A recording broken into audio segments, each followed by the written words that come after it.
Okay guys, welcome back to another episode. இந்த episode எதை பற்றி பார்க்க போறோம்னா, இன்னைக்கு ஒரு செம்ம சண்டே, ஒரு சூப்பரான 2 மேட்ச் நடந்துச்சு. ஒரு மேட்ச் வந்து ஒன் சைடாக போயிருந்து, இன்னொரு மேட்ச் கடைசி 2 ஓவர் வரைக்கும் மேட்ச் வந்தது. சரியான மேட்ச். நான் எந்த மேட்ச் பற்றி பேச போறேன்னா, first RCB versus Rajasthan match, அதுக்கப்புறம் பார்த்தீங்கன்னா மும்பை விசஸ் டெல்லி. சூப்பரான மேட்ச். கிஷோர், எப்படி என்ஜாய் பண்ணியா 2 மேட்சையும்? சூப்பரா இருந்துச்சு. 2 மேட்சும் வந்து நல்ல மேட்ச். சரி, ஃபர்ஸ்ட் மேட்ச் பத்தி பேசு. உங்க ஆர்சிபி மேட்ச் தான் ஜாலியா இருக்கீங்க, உங்களுக்கு என்னப்பா வாழ்றீங்க? முன்னாடியே நம்ம சொன்ன மாதிரி தான் வந்து டீம் கரெக்டா இருக்கு. இன்னைக்கு பார்த்தீங்கன்னா ஆல் டிபார்ட்மெண்ட்ஸ் வந்து கரெக்டா பண்ணாங்க. எல்லாருமே பவுலிங்ல நீ குறை சொல்றதுக்கு எதுவும் கிடையாது. மேபி என்ன சுயாஸ் சர்மா கொஞ்சம் அவனும் 4 ஓவர் 39 தான் கொடுத்துருக்கான். வேற பவுலிங்லயும் எந்த குறையும் கிடையாது. பேட்டிங்லயும் 3 பேர் தான் விளையாண்டாங்க, 3 பேர் பெர்ஃபார்ம் பண்ணாங்க. இந்த ஆக்ஷன்ல ஃபர்ஸ்ட் பண்ண நல்ல விஷயம் எதுன்னு பார்த்தீங்கன்னா சால்ட் தான். அவங்க பாஸ்ட் ஃபுல்லா பார்த்து எதுக்கு ஸ்ட்ரகிள் ஆகுறாங்க, என்ன எது பவர் பிளேயர் ஸ்டார்ட் கிடைக்க மாட்டேங்குது, அந்த ஸ்பின்னர் ஸ்ட்ரகிள் எல்லாம் பார்த்து கரெக்டான பிளேயர் சால்ட்.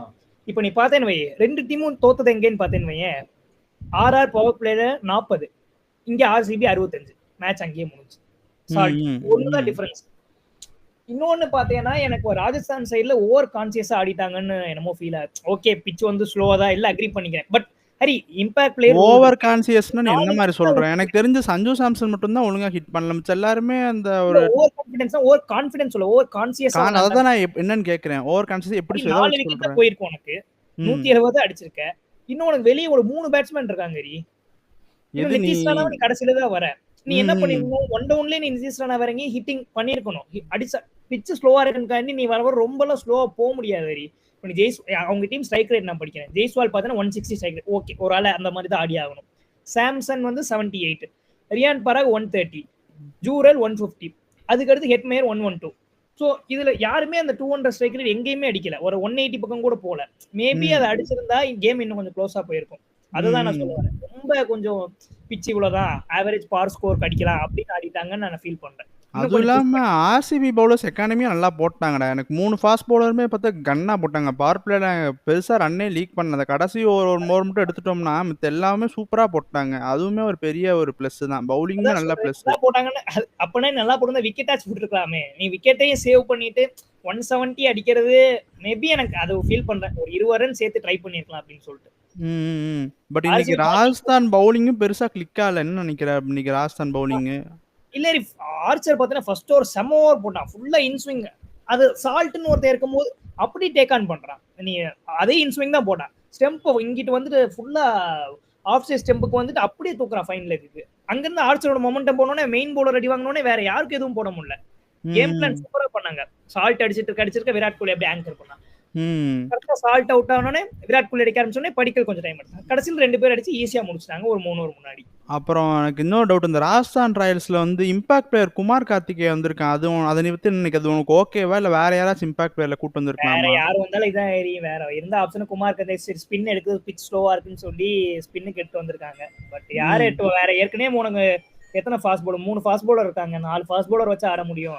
ஏன்னா ஆல்ரெடி உனக்கு 2 நல்ல ஸ்பின்னர் இருக்கும்போது 3ஆவதா குமார் கார்த்திகே வந்து என்ன இம்பாக்ட் பண்ணிருப்பான்னு எனக்கு தெரியல. இன்னைக்கு வந்து அந்த ஒரு விக்கெட் எடுத்தது இந்த குமார் கார்த்திகே. வேற யாரும் அது மேட்சும் டஸ்ட் ஆயிருச்சேடா. அதுக்கப்புறம் எடுத்து என்னடா அவ்வளவு நீ வேற யாரும் நீ எடுத்துட்டு வந்திருக்கேன்னு சொல்ற. நீ பவர் பிளேல இவங்க தான் போட்டிருப்பாங்க. சால்ட் அவுட் ஆனது வந்து குமார் கார்த்திகேட்ட. பவர் பிளேல போட்ட பவுலர்ஸ் ஆர்ச்சர், துஷார் தேஷ்பாண்டே தான். யாரை கொண்டு வந்தாலும் அவங்கள தான் போட்டிருக்க முடியும். ஸோ அதெல்லாம் வேற இம்பாக்ட் பிளேயர் அவங்களுக்கு 8 ஓவர் வெளியே ஆப்ஷன் ஒன்றும் அவங்க இல்லை.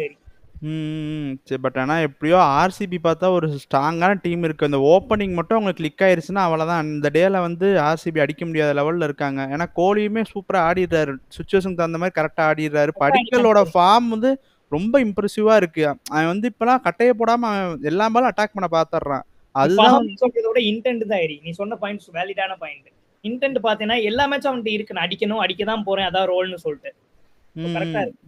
ஏன்னா அது காரணம்னா உனக்கு நடுவில் அவனுக்கு இருக்காங்க. ஜிதே சர்மா மாதிரி ஒரு பிளேயர் அவனால் டபுள் கீர் ஆட முடியுங்கிறதுனால படிக்கலுக்கு வந்து அந்த ஒரு ப்ரெஷர் இல்லை. அதனால அவன் நல்லா ஆடுறான். அவனோட ஸ்ட்ரோக் மேக்கிங் சூப்பரா யூஸ் பண்றான். நடுவுலயும் சரி மேலேயும் சரி எங்கேயுமே நீ பாத்தீங்கன்னா படிக்கலுக்கு எந்த ப்ரெஷரும் கிடையாது. மேலேயும் உனக்கு டாப் பிளேயர்ஸ் இருக்காங்க, கீழே அடுத்து நிறைய வரதுக்கு நிறைய பேர் இருக்காங்க. ஸோ நீ வந்து அட்லீஸ்ட் ஒரு 10 பால்ஸ் பிடிச்சி 20 இயர்ஸ் போனேன்னா உன்னோட ரோல் அவ்வளவுதான். ஸோ படிக்கலுக்கு கரெக்டா ஆடுறான்.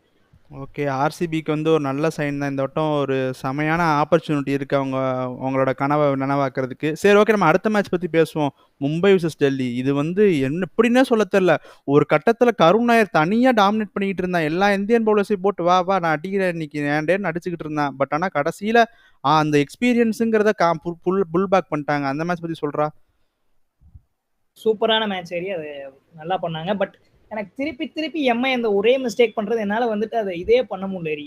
திருப்பி அந்த வில் ஜாக்ஸ்ன்ற ஒரு பிளேயரை நீங்க ஃபோர்ஸ் பண்ணி வச்சு இத்தனை பேர் இருக்க இடத்துல இன்னைக்கு வில் ஜாக்ஸ் இறங்கவே இல்லை ஏறி. அதான் கடைசி ஒரு பால் வந்து அடிச்சுட்டு போனா அது ஒரு ரன்னு.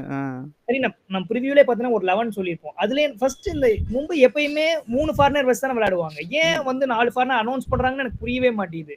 அவங்க வில் ஜாக்ஸ் எனக்கு தெரிஞ்ச அவன் கூட பேசியிருந்த போது கூட எனக்கு வந்து அவன ஒரு இன்னொரு பார்ட் டைம் பவுலரா நினைக்கிறாங்கன்னு நினைக்கிறேன்டா. அவனும் சொல்லியிருந்தான். ஆல்ரெடி உனக்கு ஹர்திக் பாண்டியான்னு ஒரு கன் ஆல்ரவுண்டர் இருக்கும்போது உனக்கு எதுக்கு part time bowler? Already 6 bowler இருக்கான். நான் அதான் சொல்றேன், கரண் சர்மாவும் நீங்க முன்னாடி இருந்தே ஆடுங்க. எந்த ஹை ஸ்கோரிங் கிரவுண்டா இருந்தாலுமே ஸ்பின்னு தான் வின் பண்ணும். இல்லடா, இன்னைக்கு வந்து கரண் சர்மா சைன் ஆனதுக்கு ஒரு முக்கியமான காரணம் இருக்கு. அந்த செகண்ட் நியூ பால் வந்து டெஃபினட்டா வந்து ஒரு இம்பாக்ட் கொடுக்குதுடா. அது வந்து கன்ஃபார்மா இம்பாக்ட் கொடுக்குது. ஏன்னா எனக்கு சாண்டனருக்குமே பால் அதனால நல்லா வந்துச்சு. சாண்டனர் நல்லா போட்டா, கரண் சர்மா சூப்பரா போட்டான். அந்த செகண்ட் நியூ பால் வந்து ஒரு அட்வான்டேஜ் கொடுக்குது. கரெக்டா இல்லையா?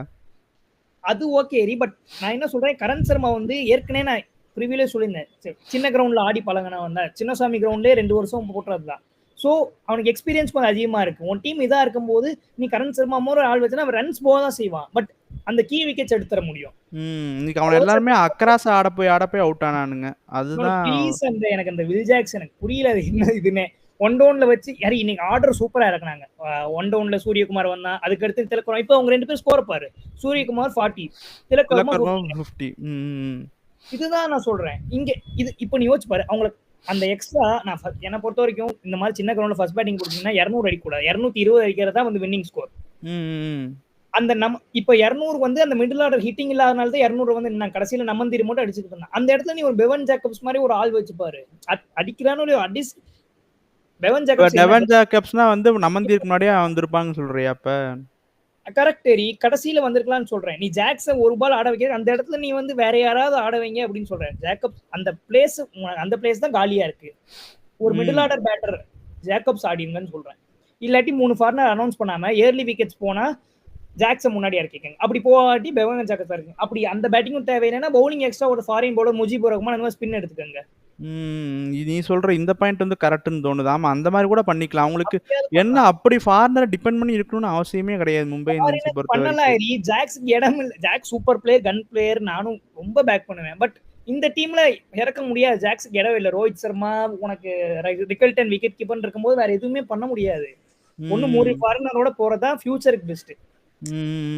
ஆனா ஸ்டில் வந்து குல்தீப் வந்து சூப்பரா போடுறான்டா. அவன் எல்லா மேட்சுமே பிக் ஆஃப் த பவுலரா இருக்கான். இன்னைக்குமே பார்த்தோன்னா அந்த இம்பார்ட்டன்ட் விக்கெட்ஸ் அவன் தான் எடுத்தான்.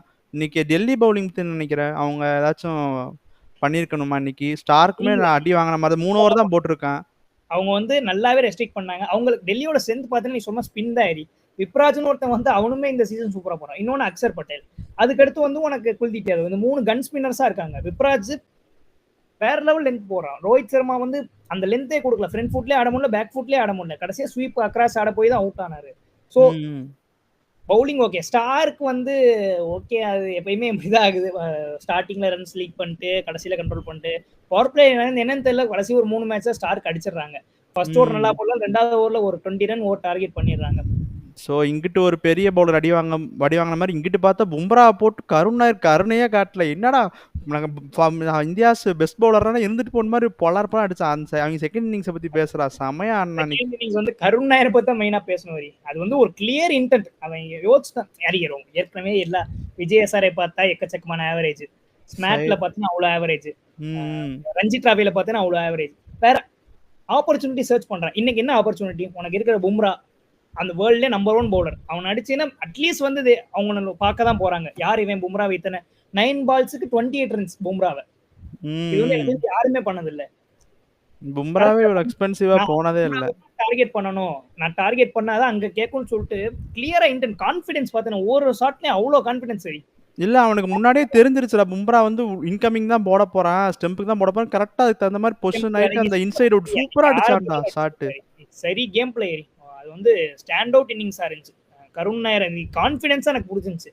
அது ஒரு 1000 டேஸ் கழிச்சு வந்து ஆறாராமா அந்த எதுவுமே கிடையாது.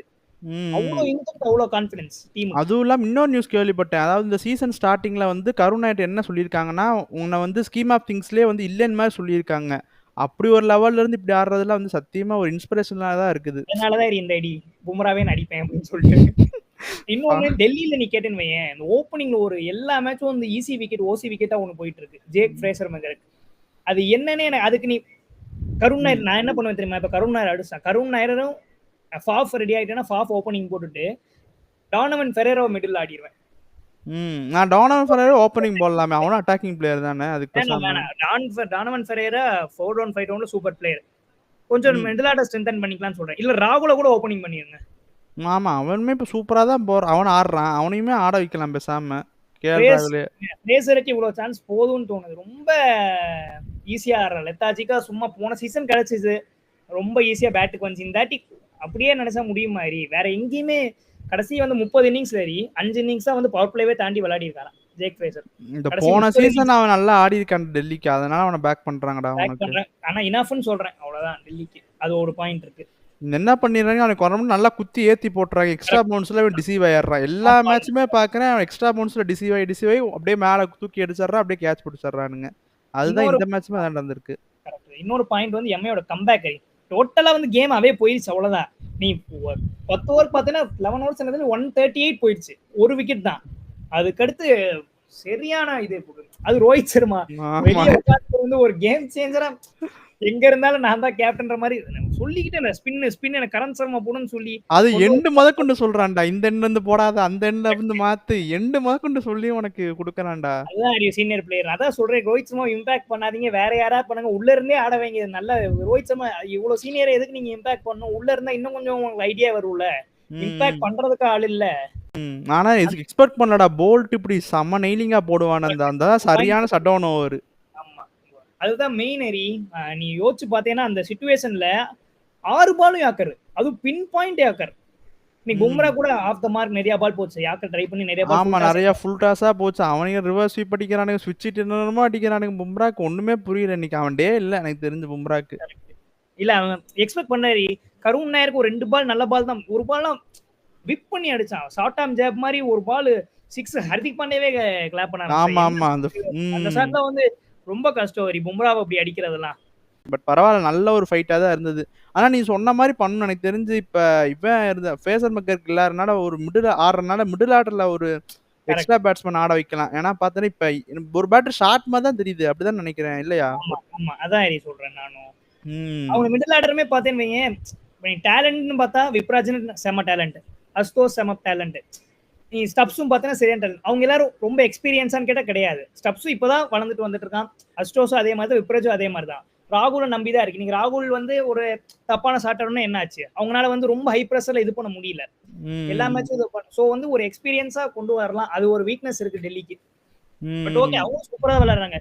200 எம்ஐ மாதிரி ஒரு லைன் அப் டிஃபெண்ட் பண்றதே வந்து எனக்கு தெரிஞ்சு ஒரு பாசிட்டிவ் சைன் தான். பேட்டிங் வந்து கருண் நாயர் இப்படி அடிக்கிறது, எங்க இருந்து எல்லாருமே வராங்க, எல்லாருமே ஓரளவுக்கு டீம் படி பார்த்தேன்னு வையேரி.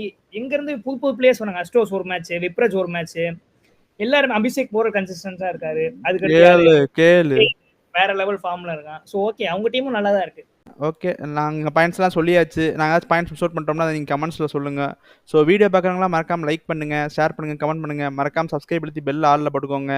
அப்பதான் நாங்க போறதுல டக்கு டக்குன்னு வரும். ஸோ நெக்ஸ்ட் இது மாதிரி ஒரு நல்ல ஒரு ரிவ்யூ சந்திக்கிறோம். until then it's bye from Hari. Bye guys. பேட் ஆகிஸ் ஒரு பை ஹரி. Bye guys.